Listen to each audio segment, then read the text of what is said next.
At 10:23 a.m. on a gray August morning in 1988, a man stepped off a flight into Terminal 1 of Paris's Charles de Gaulle Airport.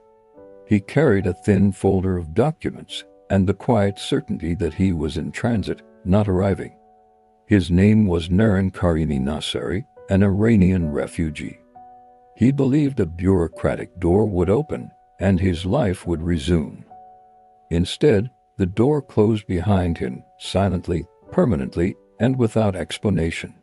When airport police asked for his passport, he reached into his bag and found nothing. Somewhere between terminals, checkpoints, and countries, his papers had vanished, stolen, lost, or perhaps taken without documentation.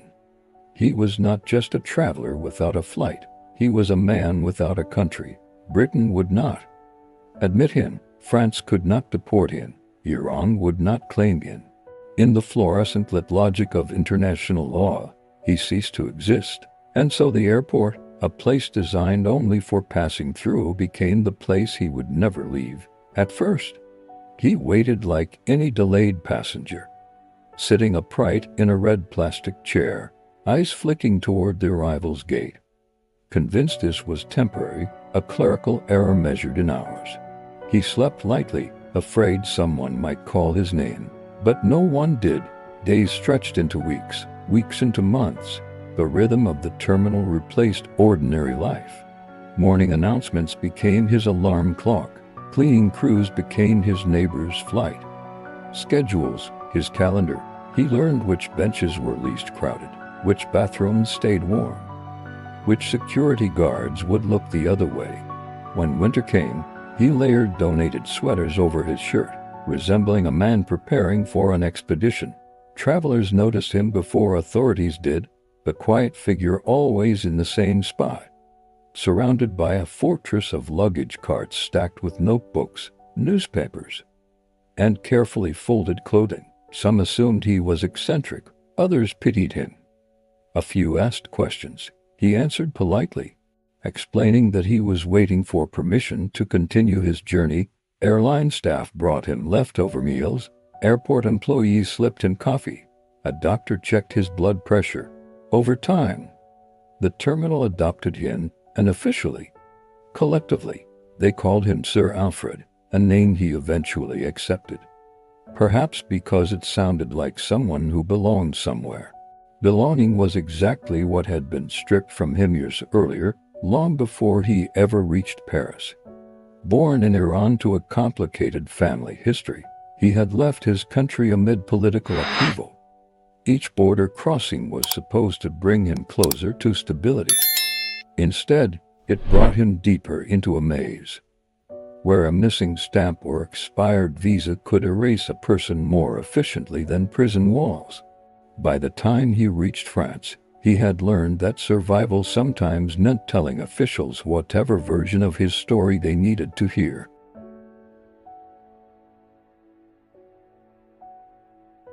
Only endless waiting, as if time itself had become the judge. By 2:00 a.m., when the airport fell into its strange half-silence, he would write, page after page in looping handwriting, recording memories, arguments, fragments of conversations, letters to officials. Writing was the only way to prove to himself that he still existed beyond the terminal's glass walls. He wrote about his mother, about London streets he had dreamed of walking, about the exact shade of the sky. He wrote as if one day someone would read it and understand how a human life could be paused like a stopped clock. The notebooks piled higher each year, a paper monument to a man the world had misplaced. Occasionally, officials tried to resolve the situation.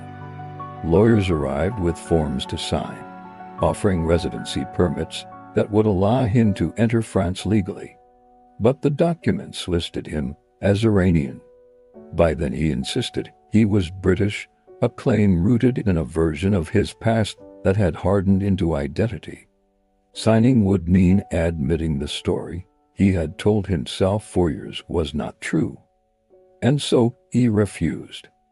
Each refusal tightened the paradox. Freedom offered, freedom declined, captivity maintained by a belief that if he waited long enough, the right door would open. In the logic of trauma, the terminal had become safer. Television crews eventually found him, drawn by the surreal image of a man living indefinitely between check-in counters and boarding gates. Cameras loved the contrast, the endless motion of global travel flowing around someone who had been still for years. Viewers watched interviews in which he spoke calmly, almost academically, about legal limbo.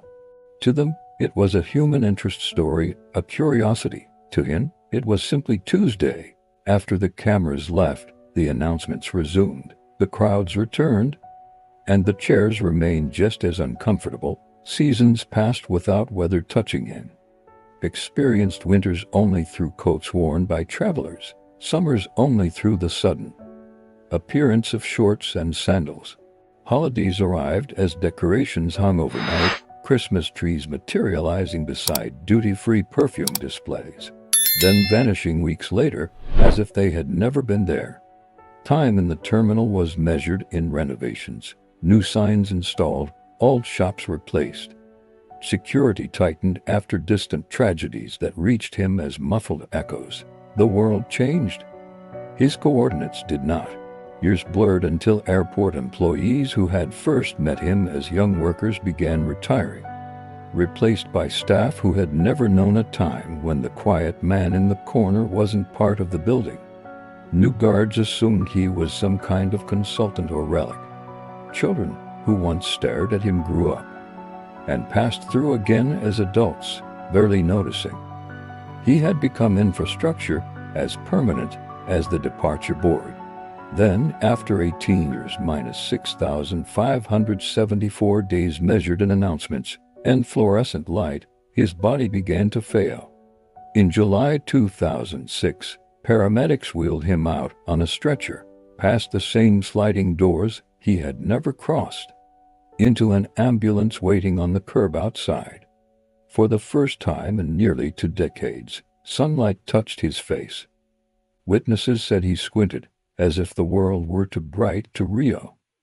The terminal doors closed behind him, erasing the only home he had known.